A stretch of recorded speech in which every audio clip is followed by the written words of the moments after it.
Welcome back to the Shepherd's Study. This is a podcast of the Shepherd's Theological Seminary, and I'm your host, Dr. Tim Miller.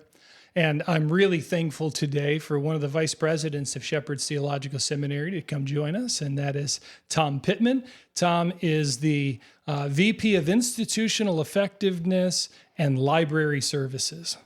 And you've been with Shepherd's for how many years? 7.5 years now. All right, 7.5 years. So thank you for joining. Well, thank you for having me. That is a great question. We got you. Too many times as us as academics, we're like on one side and pastoral ministers on the other side. Jesus is the ultimate true Israelite who can save and restore the nation and bless the world. I hope that everything I am shows the world my love for Christ. Yeah, it's going to be great. Yeah. It's going to be great.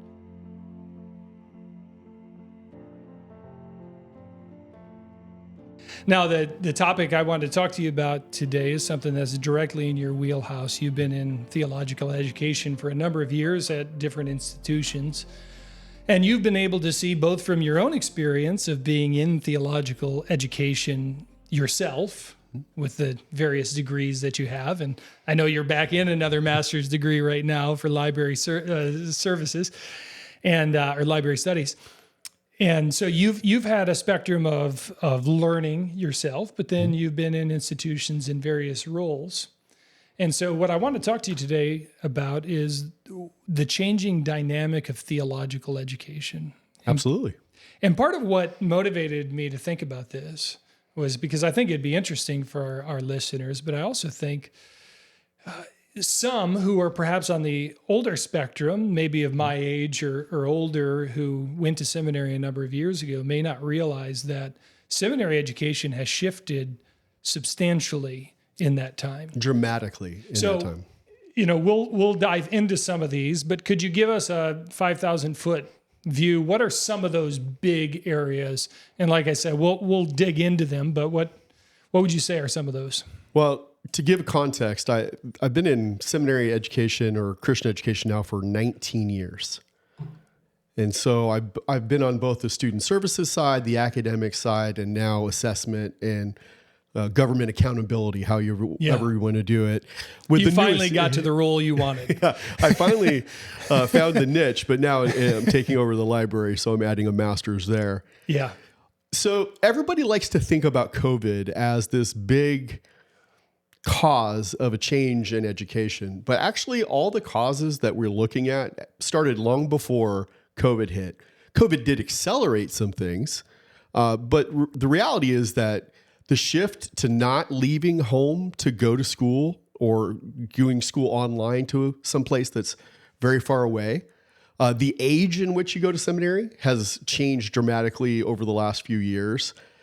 And then there are some cultural values, I would even say generational understandings that are affecting the decision to go to seminary. And so it's a multitude of factors, but what it all does is scare theological institutions. What does the future look like as far as enrollment? Yeah, for sure. Well, let's talk about one of those big ones. You mentioned online education being a big change. Mm-hmm. And you talked about COVID. I think that's a really interesting thing. In so many different areas, people blame COVID for things, when I think you're right. All that COVID did was rip the covers off and revealed what was already happening. And especially within theological education, some of that just accelerated what was already going to happen and perhaps moved things ahead a little bit. So let's talk about online education. What do you think in terms of institutions? What are we seeing in terms of online education? Is that a real minor part? Is that an even number with campus students? I know different institutions are different, but what are you seeing broadly? Well, honestly, in today's market, besides specific schools that will only do residence-based, and usually I'm talking about schools within the ATS, Association for Theological Schools, there are more either 100% online students or partially online students than there are campus resident students across all institutions. And we were talking about how COVID maybe exacerbated the change. One of the reasons why ATS had to redo their standards was the fact that out of 300 schools, over half of them had some kind of exception for online education because the previous standards had no ability to adjudicate that for accreditation purposes. So over half the schools were already doing it long before COVID hit, and COVID forced some of the schools to adapt to that modality as an additional thing. But the ability to bring in a new revenue stream when Christian education is struggling with very little overhead or lesser overhead than the campus does is a reason why it's growing the fastest. Yeah. Yeah. So you mentioned the benefit that comes to an institution by taking online students, because there are some students who would never move there, but who would love to have an education there. And so that opens that door. What are some of the challenges, though, that online education brings? And maybe you can see this from the ATS side, or maybe just institutionally at the institutions you've been a part of. Well, so I mentioned there's some cultural ideas that the younger generation, and so if we talk about what affects online, older students have never really wanted to engage in online education. And it really, the demographic is Gen Xers like me and older who didn't grow up with technology but have had to adapt to it are still probably more comfortable. I mean, there's always the exception, are still more comfortable with a book in hand and a paper in hand and taking physical notes or typing on a computer. Yeah, for those at home, Thomas always faxes me things. So I'm kidding. Do you have your pager? No. So the older student is more likely to probably be a resident student in some cases. The younger student does not see a distinction. I don't want to call it of reality, but of a lessening of any kind of function because they've always done everything via technology. The biggest difficulty of online students for any school is that real engagement, and especially towards spiritual formation. Yeah. Online is too nebulous a term because there is asynchronous online that's driven by discussion board questions. And then there's, of course, the synchronous where you actually are participating in a class live, either only online students or even mixture between campus students and online students. Yeah, so this would be a Zoom class or a Google Teams meeting or Microsoft Teams, yeah. But there's nothing that can replace the discipleship of being able to walk into your professor's office, a phone call, text, or the conversations that happen in the hallways, just the growth that happens being physically present with a body of people trying to accomplish the same thing. Yeah. And I'll say within theological institutions that I've been a part of, there's always been a hesitancy from the faculty side to move towards online education. And part of the reason for that is it is not as enjoyable from a faculty side. You can't, you may still be able to see the face on a screen, but there's something about being in the same room as someone else. And then you've got a coffee break and, the conversation that happens that way. So there's some challenges there. And then I think you brought up a really helpful point, which is, that discipleship component. Of course, seminaries, it's not the function of the seminary to be the discipler. That's the local church. But certainly seminaries have been able to assist local churches in that, and it becomes a bit more of a challenge that way. And so any positives on the opposite side for the students that you'd say, here's part of the reason why students are preferring this, and might be good that they are. Well, I'd say the biggest one is cost. It's always funny. The professors that I had in seminary would talk about working a part-time job over the summer and able to save up enough money to attend seminary full-time, during fall and spring, or maybe with a part-time job or something. But they were able to live and afford seminary on a part-time salary. all of economy has changed since that time. And although many of us relish that time, the reality is that it's gone. It's gone. And some of the reasons are good. Accreditation is a good thing, but accreditation adds expense because now you need experts to evaluate this. And so that does add to the overall cost of an institution. It's a check and a balance. But students are looking, honestly, there's less, I would call it chasing prestige and more pragmatism in making selections. So students are going to choose that which is most cost effective for them over most other things. And so if they can get an online education somewhere that fits their schedule, they can mold it to their own schedule. So whatever their work happens to be, they don't have to move and do all the costs associated with moving.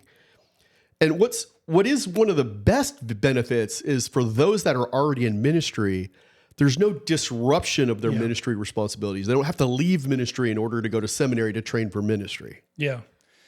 Yeah, it's a bit of a challenging situation because I would love every one of our students to be on campus. I love that experience as a seminarian myself. I think there's deep value in that. But at the same time, the point you're making, not only from the pastoral side, but even if I'm a pastor out in some area where there really aren't a lot of people, but it's me, and there's a young man who's grown up within my congregation who wants to go into pastoral ministry. I don't have an assistant pastor, but he's been helping me, and now he wants to go to seminary. And his choice is to go somewhere, spend 4 years there, and then maybe I'll get him back. Maybe. And the chances are likely not. This online education has actually provided a new avenue for that young man to stay within his local assembly, to minister to the people he knows, to be known by that congregation, and never lose that tether may be the wrong word, but lose that connection, that intimate connection with that local assembly. And the benefit that's there is that, that pastor already knows that young man. So there's not that, we got to get to know you before we can get you engaged. No, he can be engaged from the very beginning. And so that's a beautiful blessing. I think coming back to a point you made earlier, it is important for us to recognize that online education is not the same. So at SDS here, there was a time in which it was, from what I understand, I wasn't here at the time, but let's not go towards online education at all. Oh, a little bit stronger than that. We will never step foot in that realm. Yeah. Yeah. And then I think probably COVID a little bit opened that door in light of, and maybe it was before then, but nevertheless, that door began to open out of some necessity in seeing student need and that. But the institution has also made the decision that our distance education will be live synchronous, which is distinct from the online 8-week course you can take where you watch professor's videos that he may have recorded 12 years ago. No one's sure. And you're watching that, and then you've got to engage on the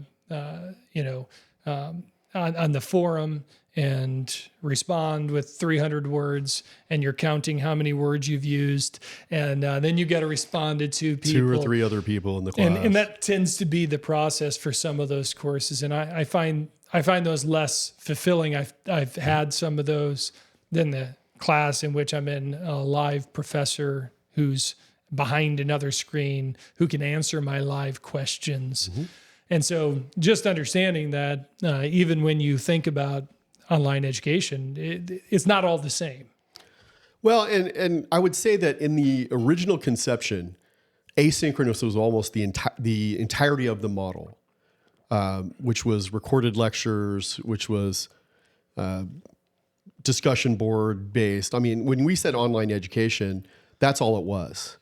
Now there's terms like hybrid modality, and the reason is that was very unfulfilling. Right.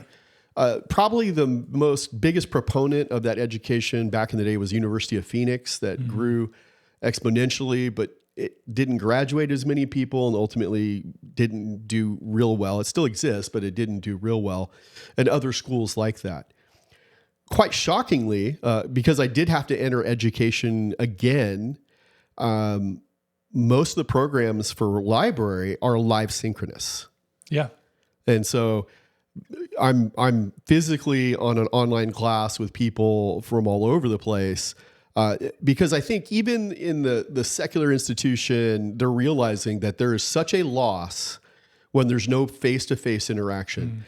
The old accreditation standard definition was substantive faculty-student interaction.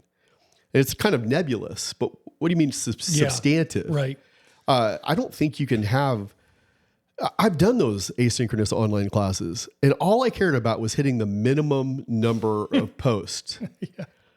Because it wasn't fruitful. I wasn't learning from it. Right.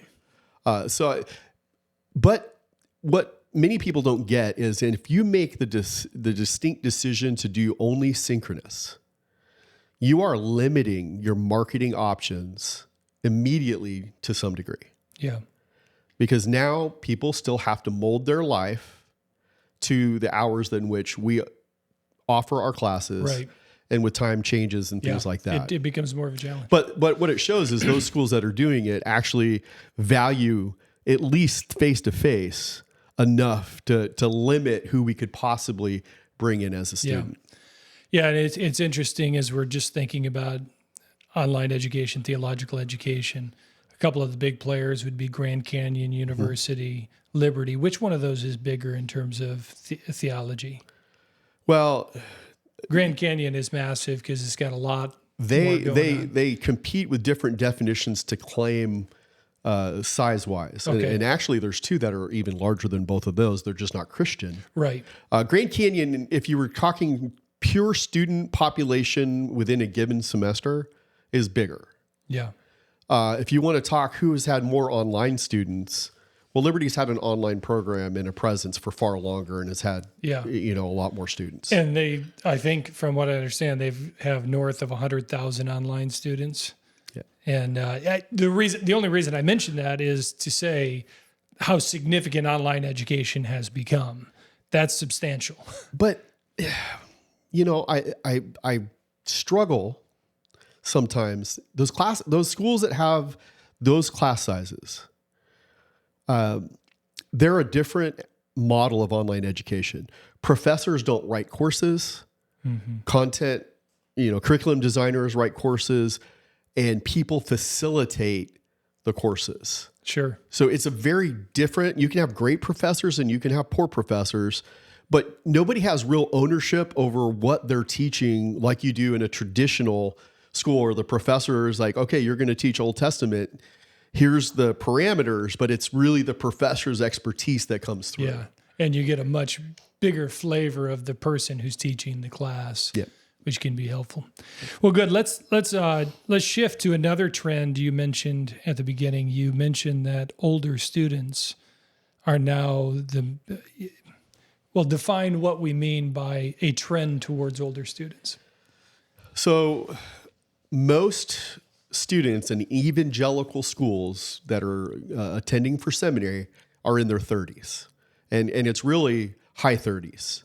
Yeah. There's a few schools that bring the average down, but it's 31 to 39. But really, it's like 37 overall as far as pure number of students. Yeah, I've seen 42, I think, at one institution. Yeah, and so it's not, and really it's a going back to what seminary used to be.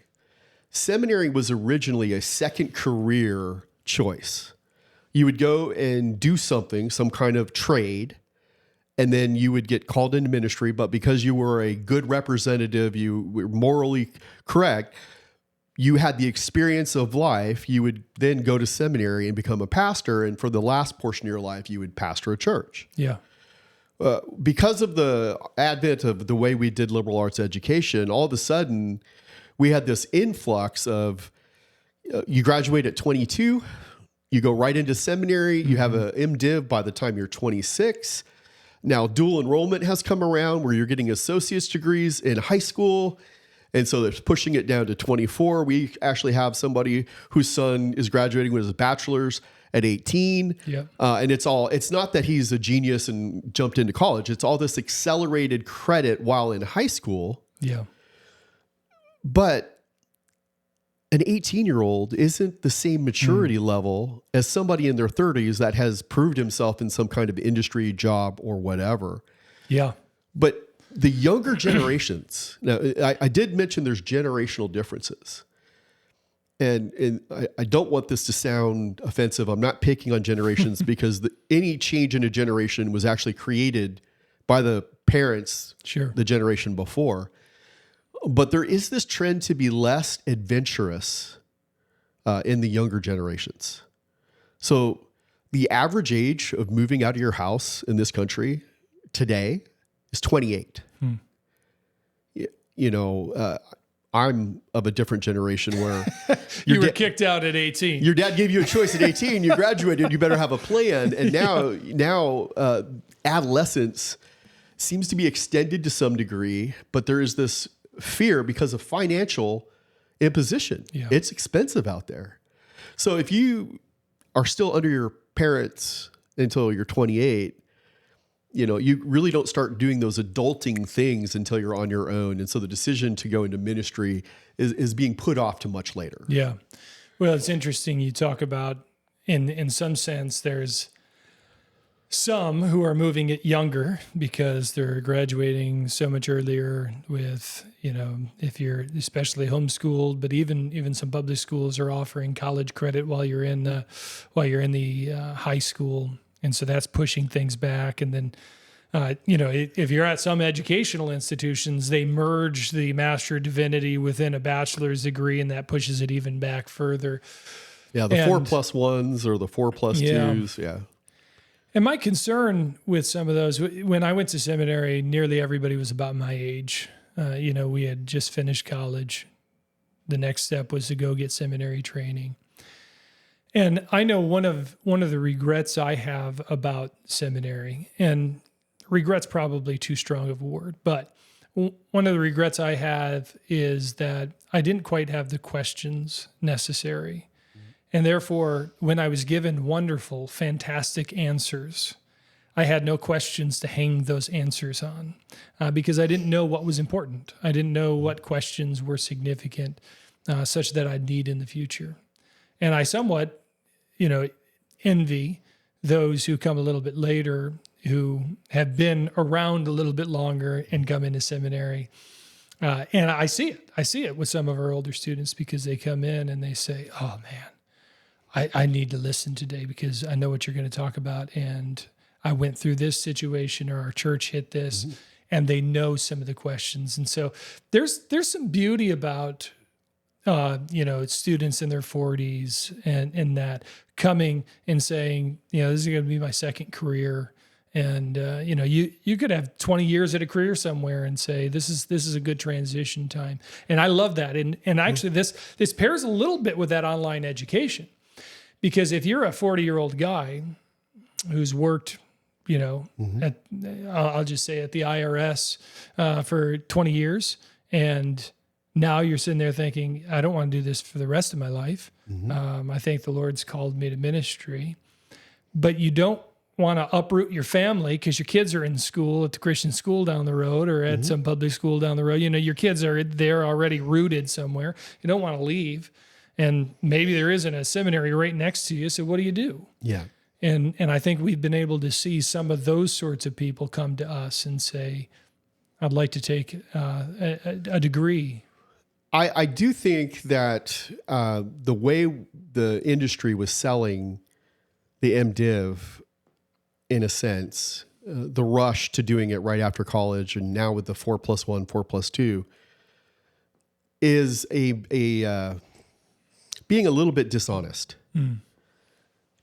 I say that because very few churches will hire a 20-something-year-old pastor. Yeah. It's really hard for somebody who's not really experienced life to, you can have the right answers, but you don't, like you said, know the questions. You've not experienced and can't bleed in the trenches with the people that are going through something.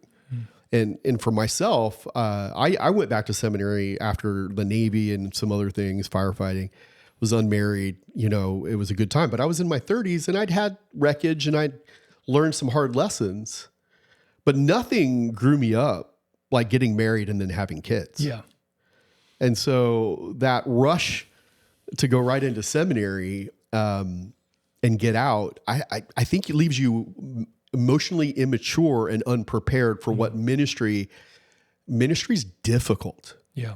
I've had professors tell me, whatever you do, don't go into ministry. Like they really want people who God is calling into ministry and who have absolutely a dedication to ministry, not just like, oh, I can get a job in ministry. Yeah. I think Spurgeon said something like, if you could do anything else, do it. Yeah.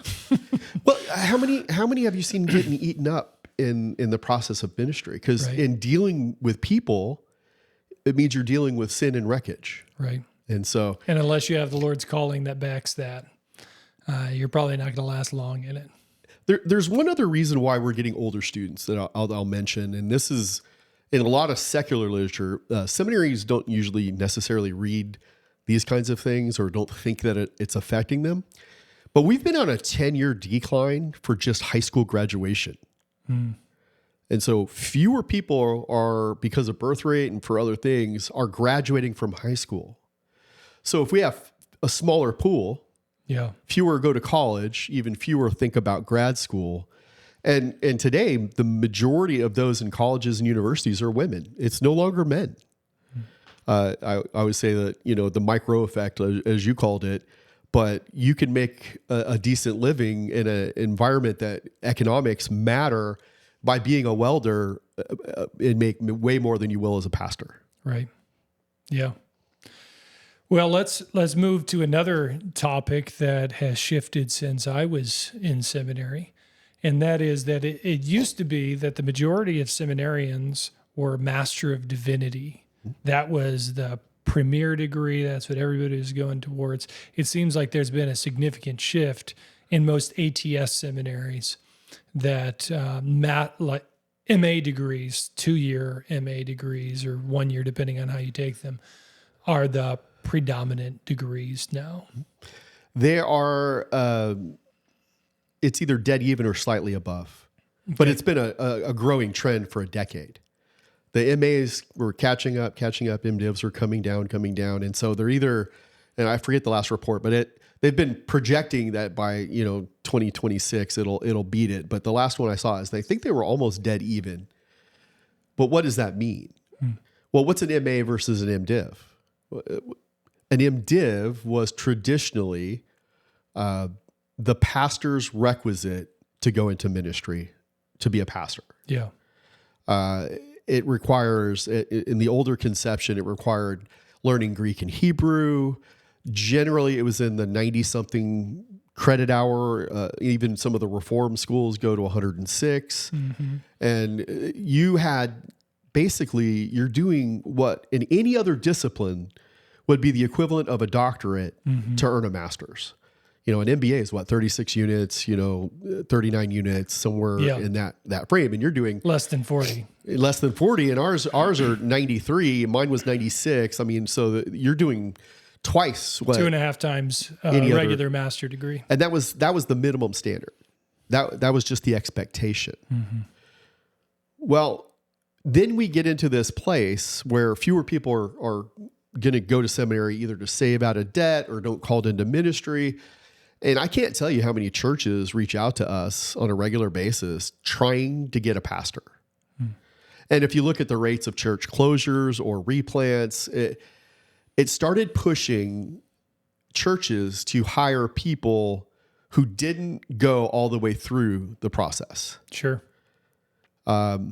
It's a financial commitment to do a 4-year MDiv degree. Yeah. And so if you can do a 2-year degree and get hired as a pastor, you think that you're doing something beneficial because you're saving money and saving time. What you don't know is what you don't know, and you won't know until you get there. Yeah. Yeah.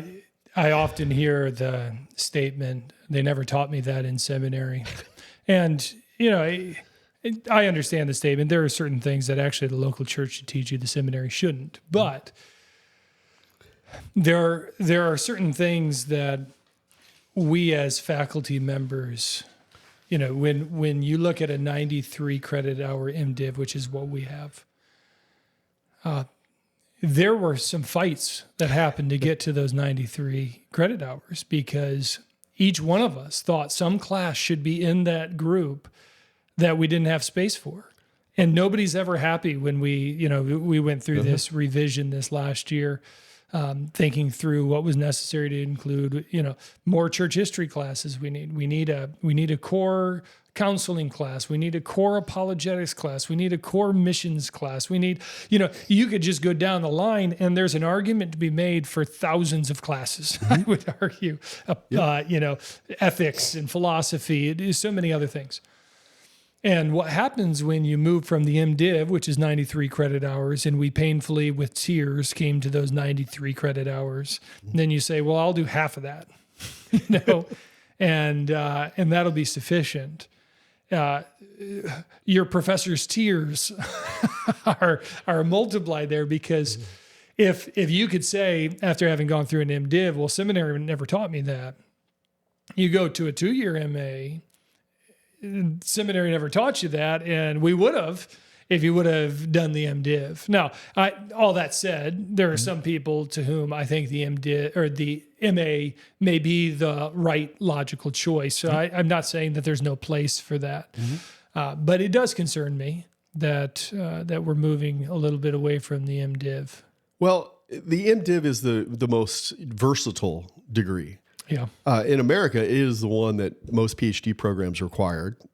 And so it could make you a pastor.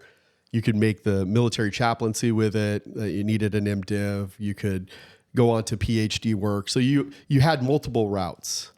Now people are making, I would say, unprayerful decisions and degrees far earlier, and then it limits their future options, or maybe they have to redo some work, or it does do some damage in that respect.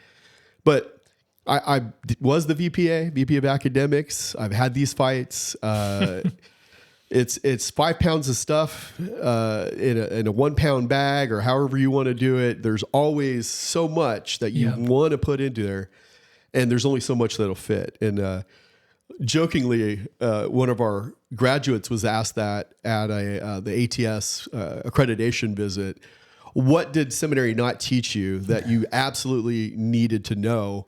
And he said, I didn't know anything about plumbing, but I'm fixing a toilet every day. Some of it you can only learn in the trench. I get that. Yeah. I get that. But you need your theologies. You need your ability to exegete passages effectively in order to create sermons that actually grow and teach your congregation, which means you need to have an understanding of the Greek and the Hebrew, and you need to understand the history of Christian theology, where certain ideas have come from and how we've gotten to today. And, there's some gaps. We don't go deep in the philosophy in many respects. Apologetics, missions, there's only so much. There's options for students, but we can't require it of all of them. Yep. Yeah. You give them some choices, and I know we've had discussion over concentrations, but you give them some option to make a choice of something that they feel like they need strength or interest in. But these are the core things that you absolutely have to do in order to be a pastor. Yeah.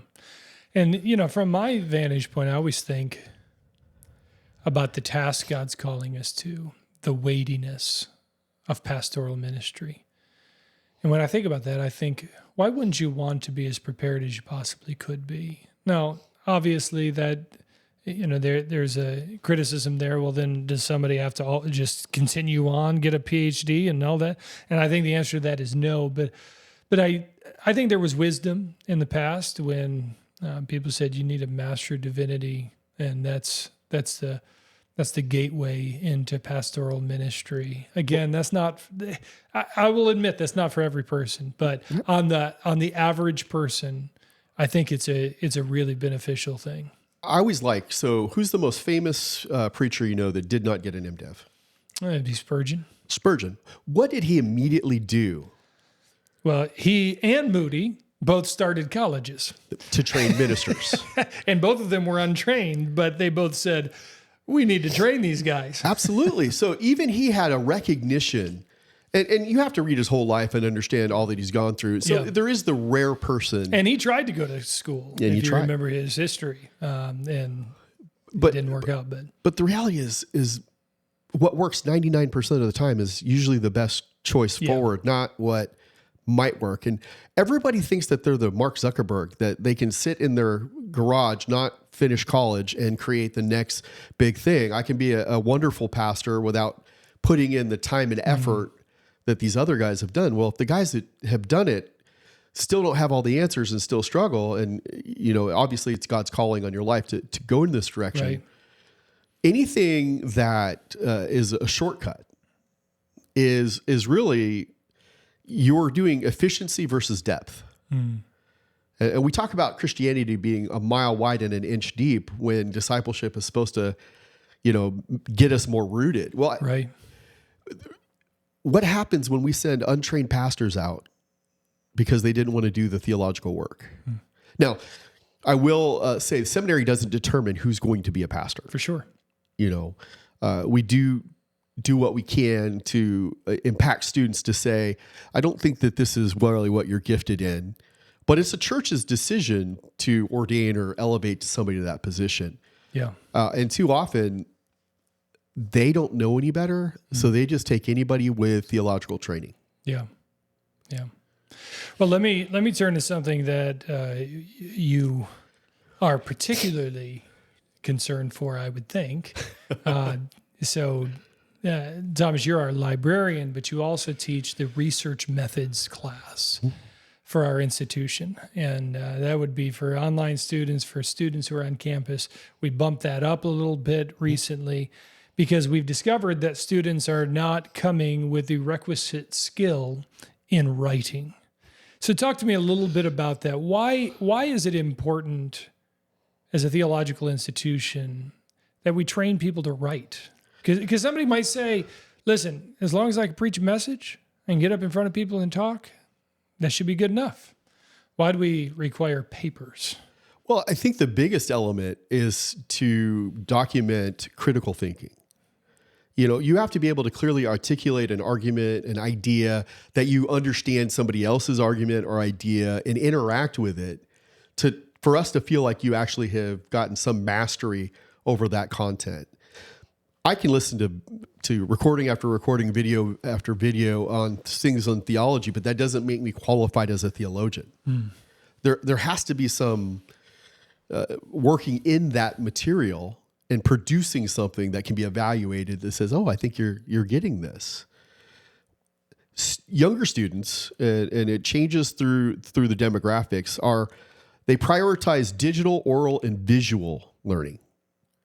They're more about the Twitter bite or Instagram post than they are academic paper, because most of the communication that is spoken to them and that they speak with others is in that format. Right. Well, seminary, our mode of communication is ideas on paper in a research paper.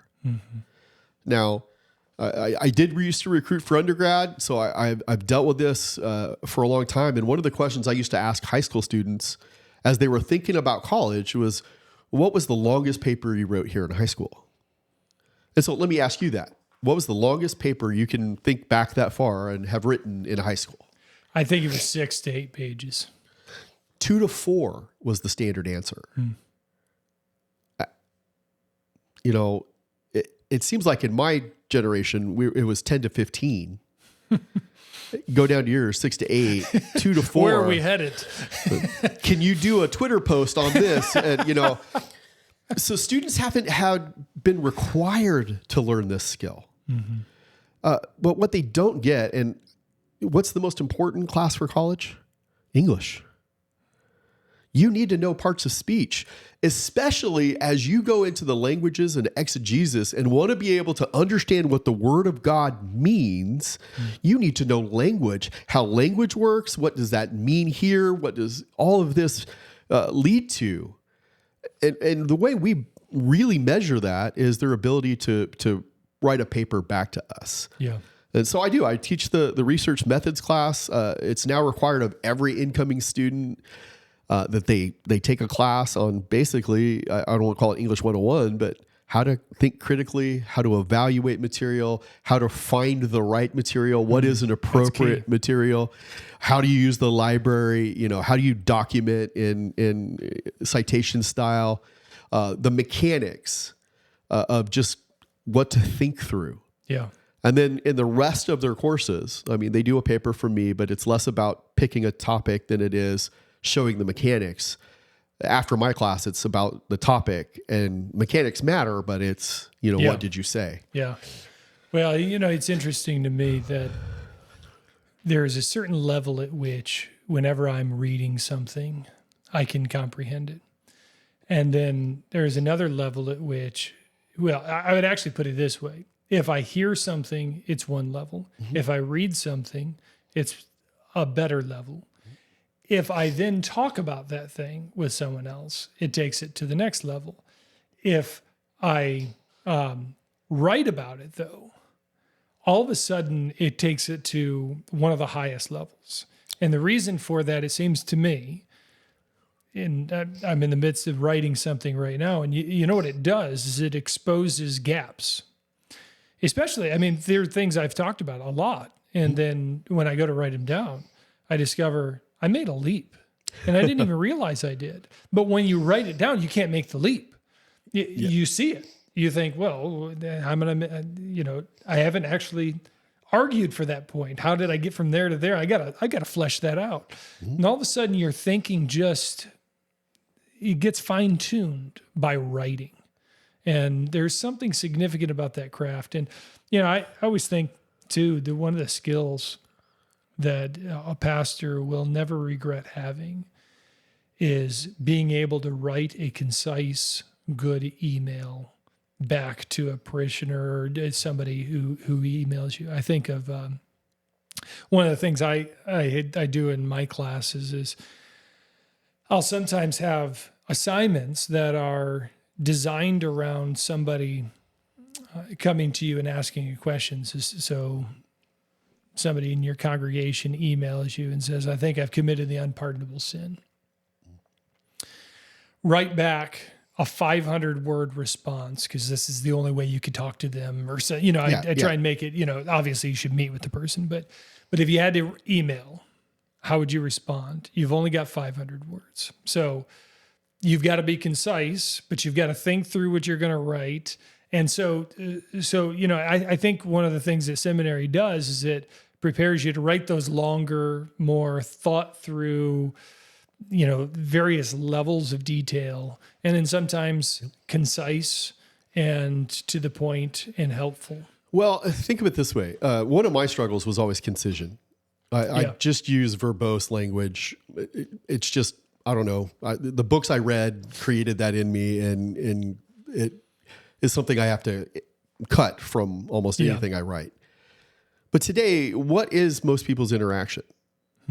It is in social media. Yeah. The social media lets everybody be an expert with no expertise.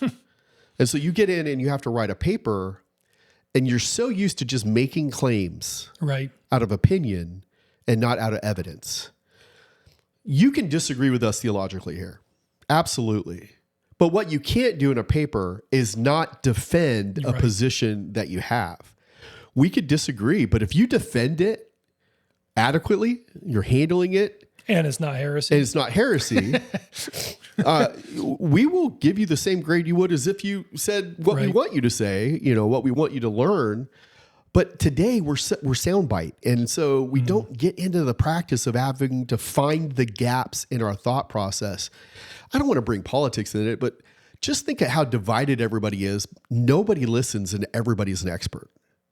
And we can't do that in theological education. Yeah. We have to be better than that. Yeah, that's excellent. Let me address one more issue that I think has affected theological education since the time I was a student till now, and I see it in the data as well, and that is the distinction between part-time and full-time students.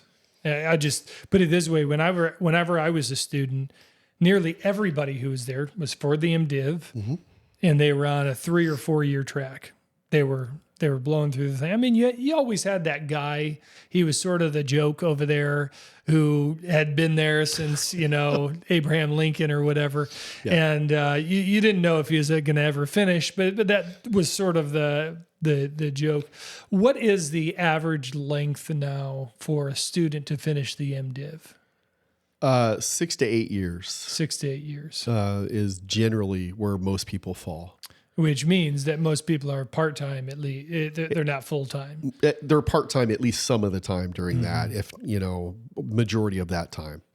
It's designed to be a 4-year degree. Right. And so, it's either 150 to 200% of the length of the program is what they're generally doing. And the hard part with the MDiv, another reason why I would say people are jumping to the MA is think about how many courses are in the MDiv. Okay, but for financial reasons and time reasons and family reasons, you could take one class a semester. That's 33 semesters when you have 93 credit hours. So that terrifies anybody to think that they're ever going to go into ministry because it's so far off into the future. You're right. The old model was residents only, full-time only, day classes only. You came in, you were there all day, every day, or however it was organized. You might work a part-time evening job. Right. And if you had family, you saw them at midnight, and that's how you got through seminary. Today, everybody is debt averse for good reason. Yeah. We've been having lots of fights over the student loan issue in this country. So many people took massive loans, and I'm not saying loans are inherently bad. Right. Some, that's the only option they're going to have to ever go in a direction. But taking massive loans to get degrees that aren't going to lead to a career that is lucrative. Like, it's one thing to take a $100,000 student loan to become a doctor, but you better know you're going to be a doctor, because if you drop out along the way, what are you going to be owing? But you can't do that to go into ministry, because we don't go into ministry to make money. Right. And so we have a rightly debt averse culture. You can't go into the mission field in most agencies if you have debt. Mm-hmm. And so even if you're called to missions, you can't take loans to go to school. And the big thing is churches and people, because we're so individualistic in this culture, don't think about donating to scholarships to help train the next generation of pastors. Yeah. So we have a backlog of churches that need pastors. We do have some students that want to do it, but it's going to take them a decade to be ready to do it. Yeah. And all of us schools are fighting for enrollment and money. Right. And so there's also this growth of bivocational ministry. Exactly. And so, Tim, you work full time. Mm-hmm. You have a wife. You have 3 kids. Mm-hmm. I work full time, wife with 5 kids. I always feel like I get to come to work for vacation because the amount of work I have to do at home far exceeds this. But it's not just that. Like you said, I added a master's degree. So now I'm a student again, having to read and do homework. I had to postpone the dissertation for the D-Min because I just couldn't do both. My kids have ministries that they're involved in, whether it's Awanas or Trail Life. So there's time commitment there because I want them to be socialized and active. Right. I'm active in the church because I believe that's our purpose. And so I'm preaching or teaching every Sunday, which means preparation and travel. I go to 6-7 conferences a year on behalf of the school and other things. I get where people are feeling like their life can't fit another thing. And I do think you have to limit to the things that you can do great, rather than everything that you could do reasonably well. But all of that means you're going to take a whole lot longer to get through seminary. You just are. Yeah. Well, and that's part of the reason, the motivation that recently Shepherd's picked up this Adopt a Shepherd program and 3-year cohort MDiv to get some of those guys through at a quicker pace. And I'm excited about the group that's coming in this next year. We've got a couple of guys who are above 40 who are going into a second career, and this is going to allow them to make that transition over the course of 3 years. You know, one starts at 45. By the time he's 48, he'll be ready to jump into a pastorate and have all that behind him. And I think you're right, coming back to the question of financial amounts. I know I was talking to somebody who was talking about the different forms of education, Catholics and Eastern Orthodox and that sort of thing, and then Protestants. And he said it's the oddest thing because, you know, if you're a Catholic or you're in, you know, some of these other groups, your theological education's free because those entities have banded together to say we need the next generation of pastors. Let's send our money towards that. Problem is that we as Protestants are so individualistic, right? We are so separatistic in terms of, especially within the independent church movement. Well, I wanted to make that distinction because when we say Protestant, that's a very It's pretty broad. wide. There are a host of Protestant schools that we would think are theologically liberal from our vantage point that have massive endowments that their students can go for free. They just can't get any students to go. Yeah. But the schools that really hold to, I would say, a high view of Scripture and things like that, we are the ones, especially independently minded, that don't want to be under another presbytery or yoke or whatever, and we don't band together very well. Yeah. In order to support the next generation of pastors. Yeah. So much so that I always complain, and this is just a pet peeve, the search for a pastor should not be like the search for an employee. You shouldn't be taking resumes from all over the country to be the next pastor. The next pastor should have been raised up from that congregation, vetted, trusted, enabled, trained to take that yoke. Absolutely.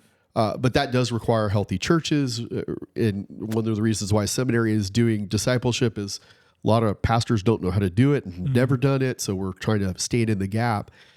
But our model is culturally flawed because we do need to put effort into the next generation. I homeschool, you homeschool. Why did we make that choice? To be the one to impart the level that we wanted our children to have, to root them in the things that we thought were important. Well, we need to impart to the next pastor that same kind of heart. Yeah. Yeah.